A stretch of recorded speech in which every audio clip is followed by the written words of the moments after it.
And I'm going to turn it over to Sherry. Thank you, Wendy.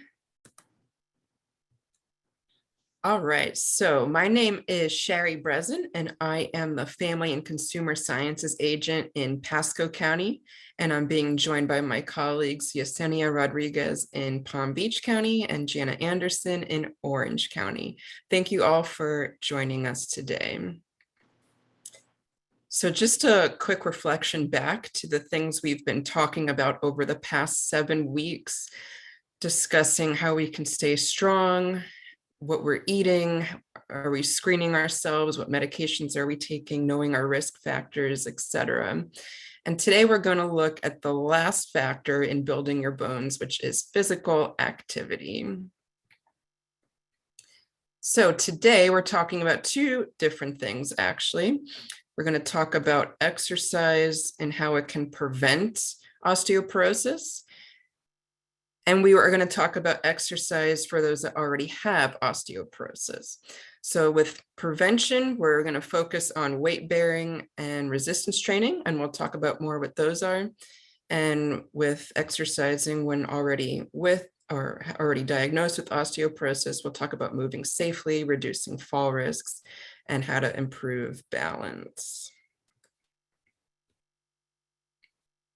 So risk factors for bone loss, and we've covered a lot of this over the week. So we have our uncontrollable factors, right? We can't control our medical history, our family history, our age, our gender, our race, etc.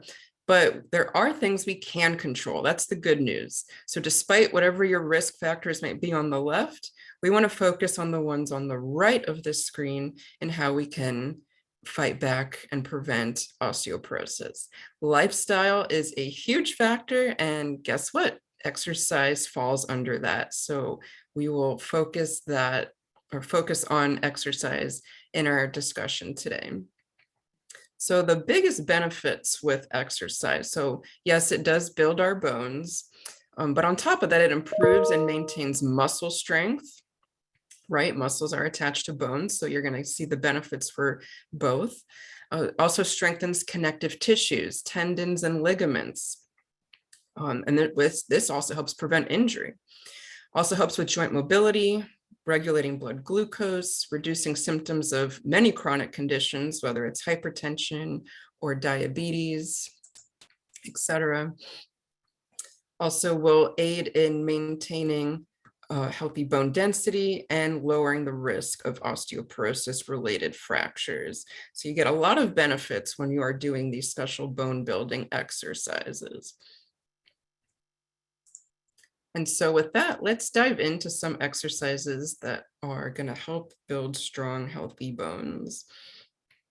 So as we said, when it comes to prevention, we want to focus on exercises that are weight bearing and strength training or resistance training. They are used interchangeably many times, but just know strength training and resistance training usually fall into the same category.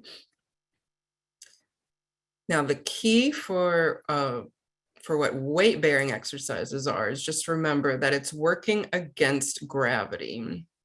All right, when it works against gravity, you're going to form new bone tissue. And then as a response to that, your bones will become stronger. And then again, as a bonus, your muscles will strengthen as well. The muscles will push and tug on the bone during physical activity and causing strengthening of the bones and the muscles.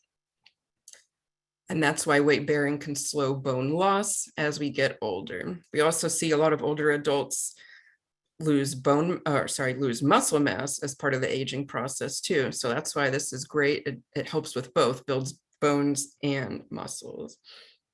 So a little bit more on the weight bearing exercises. So tendons are located at the end of the muscles and they attach to the bones, right? So our entire skeletal system is being controlled by our muscular system. And then when we have tension placed on the muscle, that's also being felt by the bone. And the weight-bearing exercises will put tension on that muscle, specifically around the hips and the spine. And then the bones respond by becoming denser and stronger as a result. So being that we just went over what a weight-bearing exercise is, what do you all think? Let's go over a few examples here. Would you all think walking is an example of a weight-bearing exercise, or is it not a weight-bearing exercise? Feel free to chime in on the chat, or if you'd rather unmute, however you'd like to participate. But just a guess, you don't have to know. What do y'all think? Walking, is it creating a force? Is there a resistance going on? Are we going against gravity? What do y'all think? Seeing a lot of yeses in the chat. All right, if you thought yes, that is correct. Walking is considered a weight-bearing exercise, and it's also considered low impact. All right, so just know, just a side note, that there's some back and forth studies if it's okay as it is for slowing the progression of bone loss. Some says it is fine to do with just walking. Other studies say walking alone is not enough. You want to do other activities in addition to walking. So just know that there's still some back and forths on that. But walking, if you're doing it, keep it up, because walking certainly counts as a weight-bearing exercise. What do y'all think of swimming?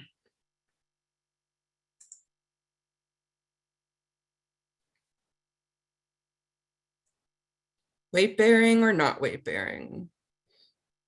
What do you think?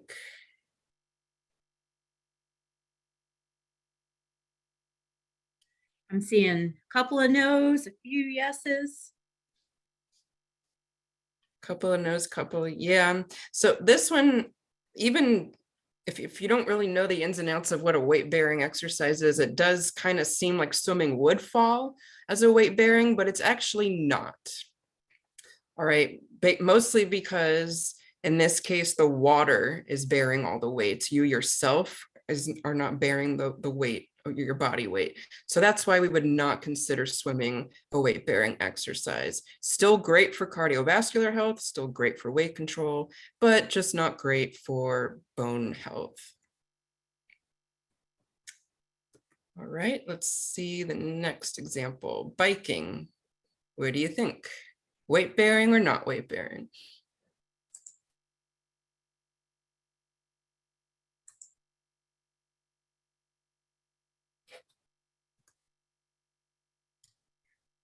Some no's, some yeses. Yeah, so this one is like swimming. It is not considered weight-bearing, but of course, still great for cardiovascular health benefits, and and of course, great for weight control. But when it comes to focusing on bone health, you wouldn't want to stick with biking. All right, we'll do one more example. What do y'all think about yoga? Weight-bearing or not weight-bearing? Are we creating a force? Is there any kind of resistance? Lots of yeses this time. All right, so I see a consensus of yeses. Actually, it depends. This one's a little tricky.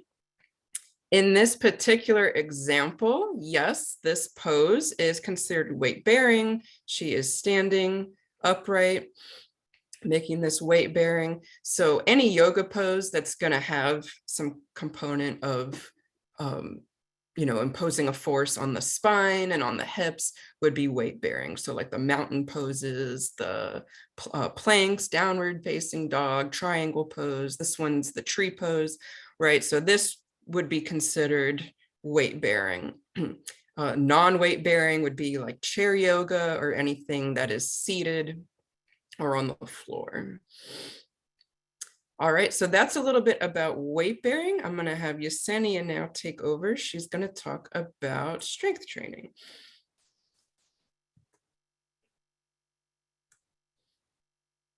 Okay, good afternoon, everyone. So I'm gonna be talking about strength and resistance training. So another way to make your bones feel tension is to perform strength training. Resistance training can be done using your own body weight or to be using inexpensive equipment like resistant bands or dumbbells. You could also use machines and other equipment at a gym.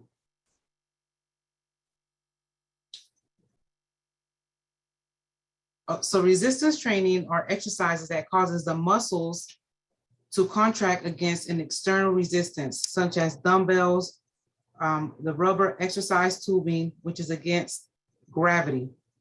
So yes, weight bearing is included in this too.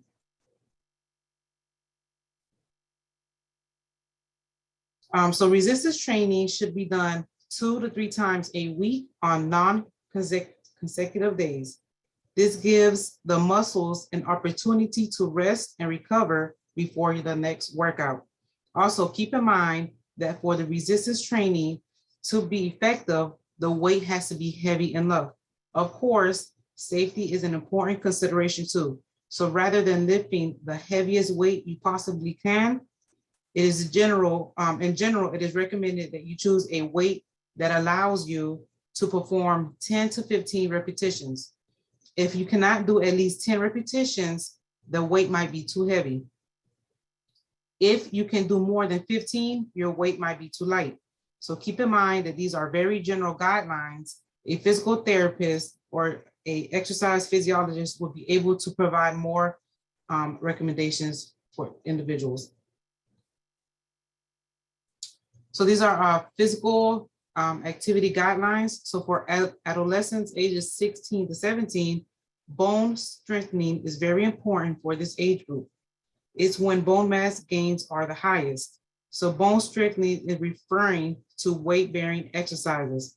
All muscle groups include the legs, the hips, chest, back, abdomen, shoulders, and arms. So no specific time is recommended for muscle strengthening, but should be done until unable to complete another repetition. All muscle groups should be included 3 times per week, 8 to 12 reps, one set is effective. However, 2 to 3 sets may be more effective in improving muscle strengthening. So for adults, muscle strengthening, 2 days or more per week. So that's all the major muscle groups. And then doing aerobic for 100 to 50 minutes to 300 minutes of moderate intensity, or 75 to 150 minutes of vigorous intensity per week. So for older adults, they have the same guidelines as adults with the added balance training. Most fall prevention programs reviewed typically implement balance training 3 days per week.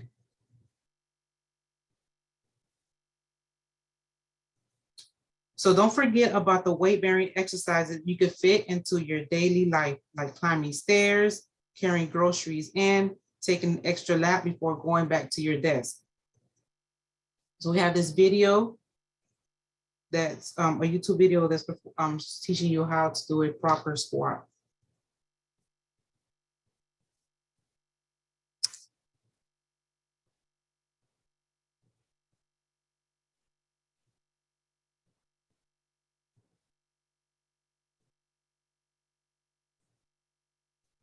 Hi, I'm Pete McCall with the American Council on Exercise. Today we're going to talk about the squat.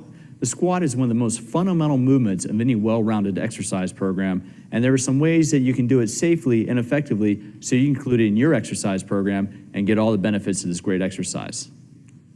Here we have Tony demonstrating an excellent form of a squat.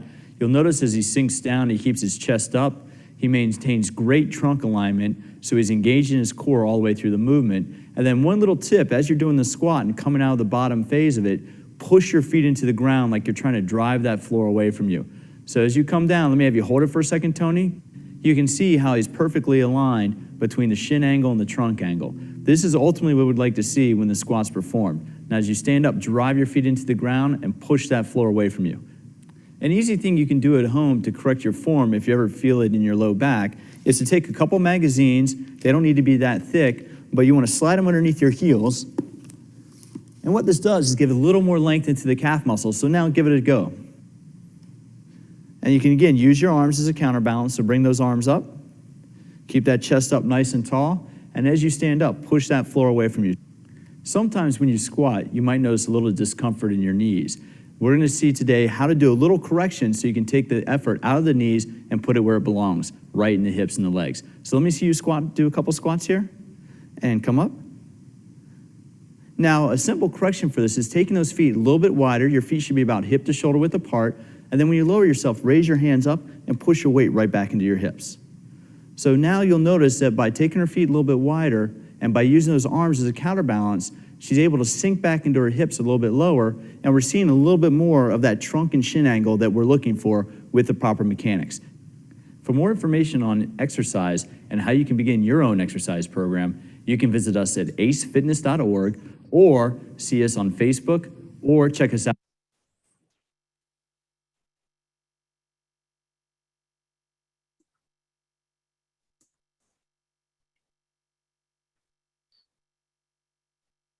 Okay, so if you have low bone density, brittle bones, or osteoporosis, should you exercise?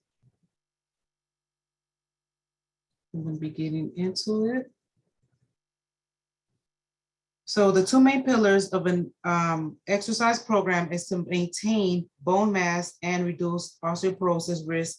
We want to discuss are weight-bearing endurance activities and resistance training. So let's look at these a little bit more to detail.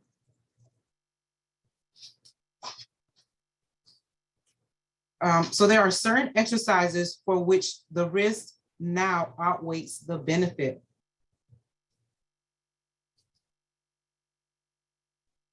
So choose low impact weight-bearing alternatives. So although you may want to avoid high impact activities with osteoporosis, you still want activities to be weight-bearing. For example, fast walking and low impact aerobics are great choices.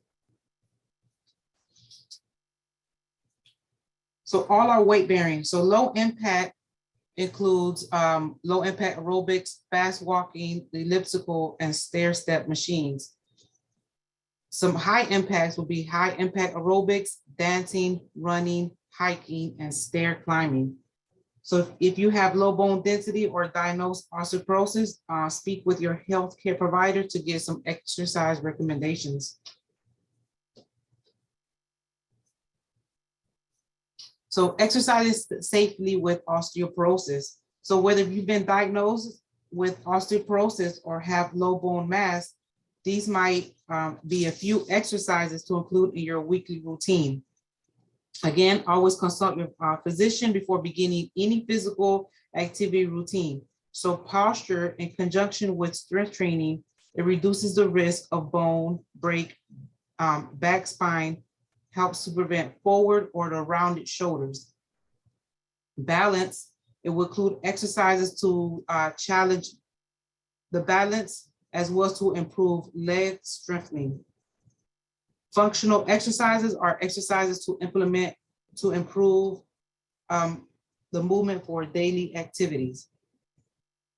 And the spinal fixation is the bending forward from the waist with your straight legs.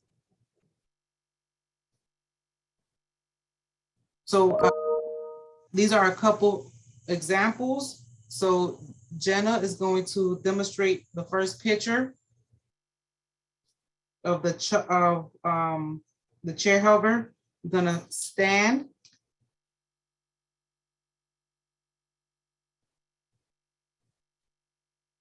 Okay, and then you're going to squat and hover over the chair. This is the modified squat. Okay, so all you're doing is you're standing, then you're gonna squat, and you're hovering over the seat of the chair. Thank you, Jeena. So then the next one is example of the standing hip extension, and it has the chair to aid for you. And then when you have, this one is the chair where you're standing, when your heels rising up and down. So exercises to avoid. So these are some exercises to avoid if you have with osteoporosis. So all spinal flexation, which is the rounding of the spine forward, spinal hyperextension, excessive arching, spinal loading, holding weight directly above the spine, jumping, and other high impact activities, any activity with a high risk of falling. So just always remember to consult with your healthcare provider before beginning any exercise program.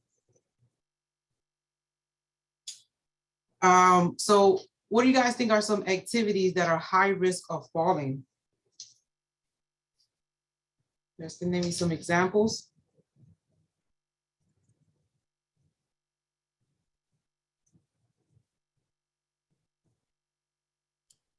Better.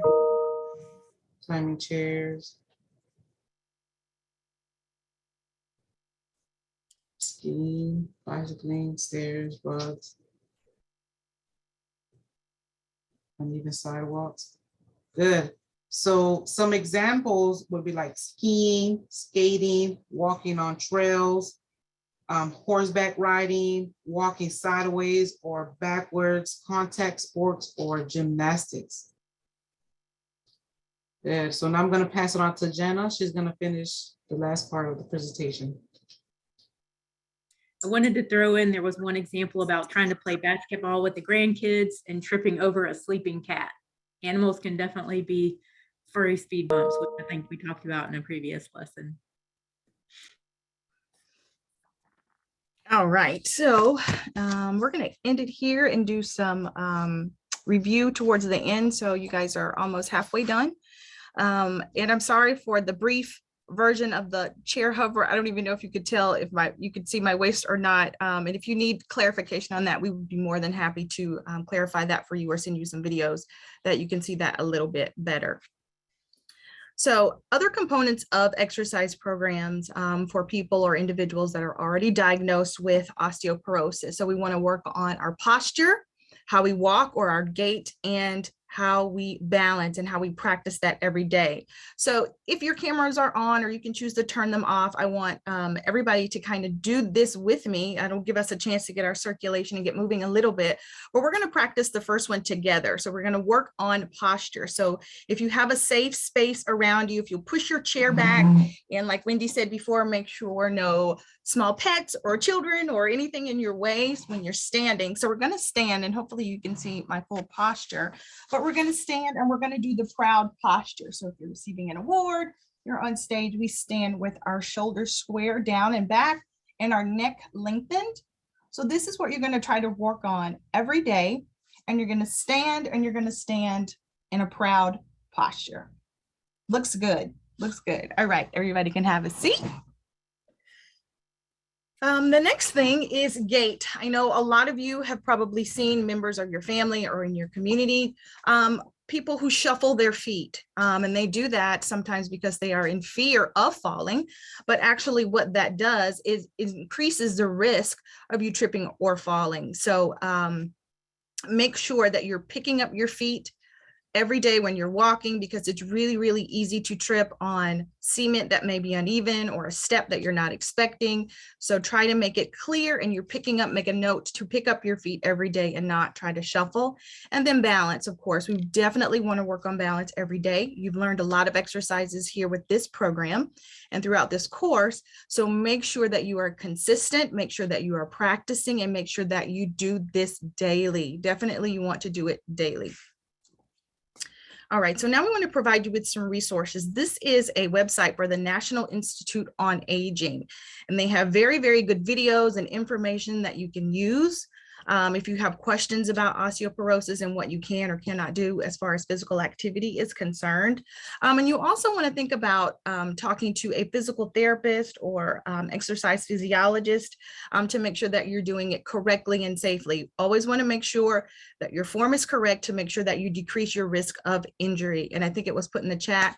Wendy said safety first. I think Marie put something in there to make sure that if it hurts, that you stop doing whatever it is that you're doing. Reassess the situation, see what's going on. And then if you're unsure, definitely, again, reach out to a physical therapist that you might know, or someone who is well-versed in exercises and how to do them safely. So now we want to do a at-home equipment check.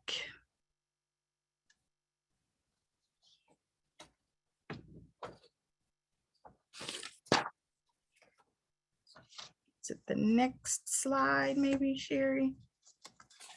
Yes, there we go. Perfect. So these are a couple of things that you want to make sure that you have at home if you want to try to do a sort of routine or a home fitness equipment at your house. You want to make sure that you have a sturdy chair. So make sure you don't have a chair with wheels on it or a chair that may be uneven. It needs to be sturdy. You have enough space to do your exercises with. As we said before, make sure no small pets or anything that could possibly be in your way that could cause you to trip or fall. Rubber soles on your shoes. Most sports or athletic shoes, walking shoes will have a rubber sole, but really what you want to make sure is that the sole is not really thick, because that can sometimes make it be uneven and it can make you fall if the sole is too thick. And I know there are a lot of brands that market having a thicker sole can help with building your calf muscles or increasing the calories that you burn when you work out, but really you want to make sure that you're safe. As we said before, safety first. So just a simple rubber sole on your shoe is all that you should need. You want to have loose, comfortable clothing. So you make sure that you are cooling appropriately if you need to, and that you don't want to have anything tight that can, cause maybe abrasions or irritations on your skin. So loose, comfortable clothing. You want to have some handheld weights, and you can buy some that are very inexpensive. I think they sell them everywhere now, from a sports store to Dollar Tree at this point. So I think you should be able to find them and have a very low cost with those. You can also purchase adjustable ankle weights, and they can serve multiple purposes. You can use them for ankle weights. You can use them to lift in your arms. And you can also buy adjustable, as we said before, where you can adjust the amount of weight on there. So you don't have to buy an additional pair of the handheld weights. You can adjust the weights that you already came with your set of ankle weights when you need to actually increase the weight that you are using. If you have trouble holding the ankle weights, if this is a purchase that you decide to do, you can always tape them together to make it easier for you to hold them when you're lifting. All right, and then stairs or a raised platform, you want to make sure that if you do have that in your home and you do decide to do that, to make sure that you're careful in doing so. All right, next slide. All right, so some physical activity tips that you want to think about. Of course, always ask your healthcare practitioner or your provider before you begin any exercise program, and make sure that it's not going to be counterproductive for what you're trying to do for your health. You want to start with the warm up, and basically what that's going to do is supply your muscles with more oxygen and different nutrients. So it does a couple things. It reduces your risk of injury, and it also provides an opportunity for you to do the exercise a little bit longer, because you're going to have more oxygen to your muscles and you're going to have more nutrients to your muscles. So of course, therefore, that will decrease the time that you would fatigue. So if you get tired really quickly, think about doing that warm up, and that should definitely help out with that. We want to make sure that you cool down. It's a process where we have the venous return go back to our hearts instead of staying in our muscles that we were using really hard. The blood flow always goes to the extremities when you're working out. So to do a cool down, it could be slowing down the activity that you're doing. It can incorporate some balance exercises and some stretches, but we really want to get a good venous return back to our heart to make sure that, of course, that continues to work as it should. Form first. This was mentioned in the chat before. Please make sure that you have correct form. There are mirrors in a gym if you choose to go to a gym to do your workout, to make sure that your form is correct. It seems like, the men or the people who are really fit are just kind of looking at themselves lifting the weights, but it really serves a purpose and a function for you to make sure that your form is accurate and appropriate when you're lifting weights or you're doing a certain exercise. So always think about that form first. If it hurts, please stop. And then reassess the situation, as I've said before. Jeena, can you give us a quick example of I believe a cool down? Oh, no, I'm sorry, a warm up. A warm up. So a warm up can just be an activity, a lighter portion of the activity that you're doing. So we're going to use the example of walking or running. So if you're going to run, you may be doing a program where you do walk, run. For a warm up, you can start out 1 to 2 minutes. You're going to start walking, just do a couple laps, and then you're slowly going to increase the rate at which you're walking. So the first couple minutes, maybe just to get adjusted, get your muscles ready, and you may get a little bit faster as you are ending your warm up, but basically it's just a smaller set of something that you can do to increase your heart rate. And that's just an example for walking. If you're in the pool and you're going to do some exercises in there, you may do some leg swings, you may do some back and forth in the pool. If you have like pool weights or a pool noodle to kind of increase your exercises or increase your heart rate before you start to do your exercise. And I'm trying to think, is there anything else that I can think of off the fly really quick? Am I missing anything, Wendy? I think that was a great example. Okay. Thank you, All Jeena. right. You're welcome. All right. So I think we can move on. Some additional tips. So make sure that you hydrate. We all live in Florida, and even when we're not doing any kind of physical activity, it's extremely hot. So we want to make sure that we hydrate and that we drink enough to make sure that we don't experience any type of heat exhaustion. Begin at your level and pace, especially if you have a workout buddy or a partner. Your level may be different than what your partner's level is. So make sure that you feel safe, that you feel comfortable in whatever the exercise that you're doing and at the pace and the level that is comfortable for you. It's always a great idea to start slow and then increase. Sometimes we do have a tendency to become overzealous or really excited when we have a goal in mind that we want to try to meet, but really you want to start slow so we do reduce the risk of injury, because sometimes that happens and it begins a barrier and we don't want to work out anymore because I tried to do whatever and I hurt myself, so I don't want to do it anymore. So make sure that you start out slow and then slowly increase. Challenge your muscles. Don't be afraid to do that. You know, we keep saying safety first and make sure that you're at your level, but as you've been working out or doing some sort of physical activity, make sure that you do challenge your muscles. They get to a point where they're used to doing 5 pounds or they're used to doing 3 pounds. You have to continually to challenge your muscles to make sure that you reap the most benefit out of the exercise that you're trying to do. Right, so in summary, we have talked about the importance of strong bones, which if you signed up for this class, you had an idea of why it was so important to have those strong bones. You want to focus on what your risk is and focus on your lifestyle. Is there any factors that I can change or improve upon, specifically with physical activity to help with osteoporosis? Make sure that the benefits and the type of bone building exercises that you do are appropriate.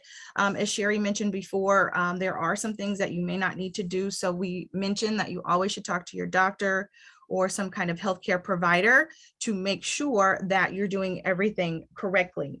Follow the current physical activity guidelines. And just a quick reminder, so if we're doing moderate intensity activity, 150 minutes is what we're going to try to target.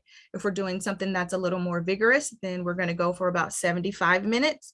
As far as the physical activity is concerned with aerobic exercise, and then with your resistance or your strength training, try to do that at least 2 times per week. And then if you do have how to approach it when you do have physical activity or you do have osteoporosis, you've already been diagnosed and your bones are brittle, definitely, again, we want to recommend that you talk to your doctor and make sure what you're doing is safe. Posture and alignment, we've talked about the proud posture. Make sure that your shoulders are down, your chest is up and your neck is up when you're doing that. Your at-home fitness equipment check. First of all, safety first. Again, things that you want to think about: having a sturdy chair, making sure that you have a safe space around you when you're doing that. And then some physical activity tips that we talked about before, some things that you can do as far as warm up and cooling down, and then some balance exercises that we're going to stress that you do daily. There will be some resources that are provided to you. The Go for Life that Sherry brought up before, we can put that in the chat. So you make sure that you have that as a resource. And I think Wendy may have already sent that out as a part of the handouts before. So next slide, and think about this. The best exercise is something you enjoy that fits into your life and in your home life, work-life balance, and something that you will continually do. I always use the example, if I'm teaching a class, I can tell you to go out and run 30 minutes or 3 miles a day. You may absolutely despise running and therefore despise me for recommending that you do that. So do something that you enjoy. If it's swimming, if it's dancing, whatever that may be, enjoy it and make that a part of your lifestyle, because you will continue to do so afterwards. And today, if you don't mind putting in the chat for us, or if you don't mind, you can unmute your mic and you feel free to talk. But based on what you've learned today in today's lesson, what are some of your personal physical activity goals? I would love to hear them. It kind of gives me some inspiration to kind of keep moving forward and do what I do. So I would really love to hear it. So if you want to unmute your mic or put it in the chat, we welcome it. So what are some of your personal physical activity goals?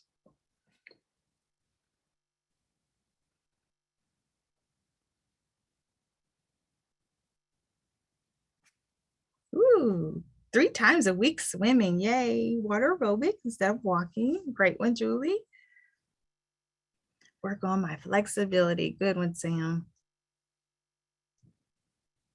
Yard work 2 times a week, and it's definitely the season for that. Riding my bike more. Awesome answers, you guys. Awesome, awesome, awesome. Lifting weights to help with chores. Great. More walking and strength training. Awesome. Walking on the beach. I want to be where you are, Becky. Yes, absolutely. Great, great, great. Start with 2 times strength training and for a month, and then move to 3 times. Great one, great one, great one. Already walked 6. Woohoo, go Betty Ann. She already walked 6 miles 5 times a week, so she just needs to add some resistance or weightlifting. Absolutely wonderful. Awesome, awesome. These are great goals. And definitely most of them were specific, that you have a specific thing in mind and how many times a week you're going to do that. Absolutely awesome. So high five to each of you virtually. All right, so we can go on to the next one. So let's put it all together. We're going to kind of do a quick recap of what we learned over this course. So this is putting it all together. And this was the very first lesson that we went over. So we've reached the top tier in the staircase and the building bones for the steps that we need. So we went over proper nutrition, screening and medications, and learning the facts and knowing what our risks are. So let's start with learning our risks and knowing that. So just a quick review that your diet, of course, affect your bones. So what you eat or drink, and if you're low in calcium or vitamin D, make sure that, and you're prone to osteoporosis, make sure that you definitely talk to your healthcare provider and increase those. We've talked about many ways to increase your intake of these particular nutrients that you see on the screen, and how some ways that you can also decrease some of the lifestyle factors that may increase your risk for osteoporosis. So your overall lifestyle factors, of course, impact everything you do, but definitely your bone health. So if you're a person that does not get enough exercise, or someone that you possibly may know spend a lot of time in bed, they are much more likely to be diagnosed with osteoporosis. So make sure that you're choosing exercises that are going to affect your bone health. All of these lessons have focused on safe ways to increase your knowledge of that and how to do that, people you can talk to help you with that as well. And even if you already have osteoporosis, talk to your doctor. I'm sure there's some things, and we've mentioned some things that you can do. If you're a smoker, you're vaping, of course, we know it's not good for our hearts and lungs, and it is also can lead to bone loss. So if you're doing that, maybe find a program or some things that can help you decrease your smoking and eventually stop. Because your health is priceless, and we definitely want to make sure that we're around as long as we possibly can for our families and others. If you have an excessive use of alcohol or someone you may know, this can also increase your risk of bone loss.